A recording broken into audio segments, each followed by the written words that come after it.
this cannot be repeated. Now, you can shake your arms and you can scream and yell, and we can have demonstrations and so forth, but I've got to tell you that the only thing that the FBI or the ATF is going to respect so that this is not repeated is some court decision that binds their conduct, and or some type of congressional mandate in the form of funding or lack of funding. That is, in reality, the only way that we're going to keep this from happening again. So, my suggestion, what I'm calling for, as a representative of Steve and Judy Snyder, is a congressional oversight investigation by the appropriate committees that control the Department of Justice, so that a thorough investigation is done, so that guidelines can be established the next time someone in Washington doesn't like the cut of someone's clothes, the color of their skin, or what religious philosophy they happen to believe. And so that federal law enforcement might is not used in the way that it was used 2 years ago on this site. That law enforcement effort was a failure by anybody's standards, and the FBI was thoroughly embarrassed by it. Professional law enforcement officers were embarrassed across the country by what happened. It was a failure. The rain is starting up again. We have other speakers. Let me conclude by saying this.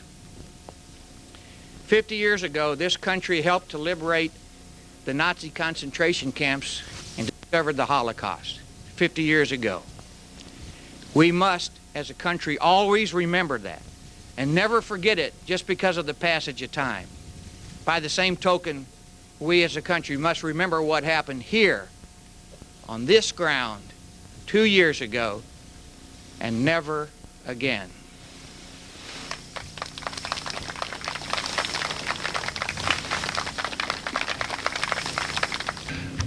Thank you, Mr. Zimmerman. I appreciate that. Some insight that only he and Dick DeGuerin know, and are mentioned. All right, this is going to be cute. We can't waste a lot of time because there are an awful lot of people here that have a lot of things to say. All said and done, after the fire, the people that were incarcerated, placed in jail, the people that were in the hospital with burns, bad burns, including Misty Ferguson, little 16-year-old girl that suffered greatly because of this tragedy. Then came the trial, and at that trial, the judge decided who would be on the jury. The jury forewoman of that trial was Sarah Baine. Sarah Baine was here 1 year ago at the Day of Information and learned the first that she hadn't heard much about the Branch Davidians. She then became eventually the jury forewoman of the jury of the Branch Davidians down in San Antonio. Sarah is here, and I'd like to introduce Sarah Baine to you, and she'll tell you a little bit about what her feelings are now that the trial is over. Ladies and gentlemen, Sarah Baine.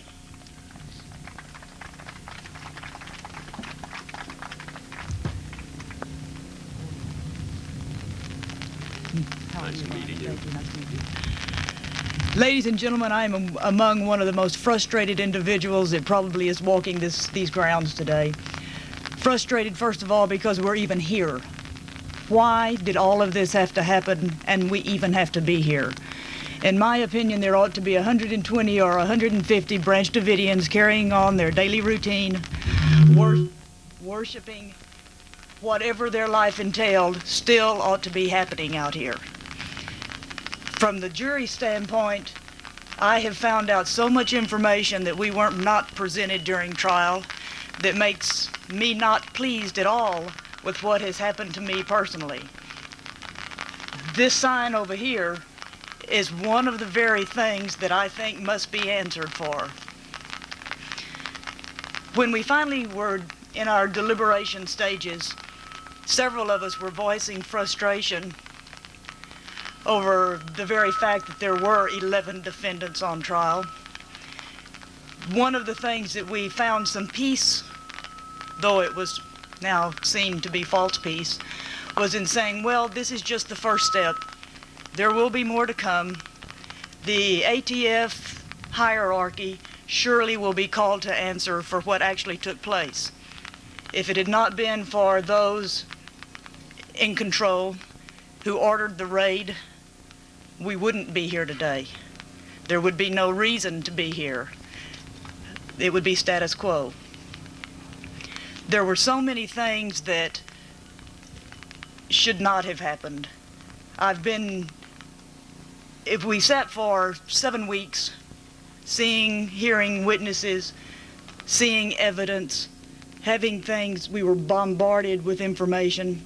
And during that time, we would look out across the courtroom and we saw people, supposedly these were the Branch Davidians who had committed these heinous crimes. And yet at the same time, we didn't know these people. We saw one woman, 10 men, and that's exactly really what they were to us. They were not individuals. It was not until I had the unfortunate opportunity of going back to the courthouse in June, when it was time for the sentencing phase, that I had an opportunity finally to meet some of the attorneys, to meet some of the survivors, some of the still existing Branch Davidians, that I came to realize more about who the Branch Davidians are, what they represent, and there is nothing, absolutely nothing that I have learned about the Branch Davidians that could ever lead me to believe that they were involved in any kind of conspiracy against our government. Which makes me even more pleased that we came out with a verdict that said that they were not guilty of a conspiracy to murder anyone. These individuals, as Mr. Zimmerman was saying, although he can speak from a much closer and much more personal angle than I could ever speak, he has to be right on target. All I see are loving, caring, religious folks who ask for nothing more than to be allowed to carry on with their lives. When all of this first hit the news media, you are probably very much in remembrance of the fact that some of the things that were being said were that, gee, it's a good thing that we stopped this now, because when we got in there, we found these plans. They had plans of some buildings in Waco, and surely they had plans to bomb buildings or to set them on fire or to do horrible things in the city of Waco. Impossible to believe.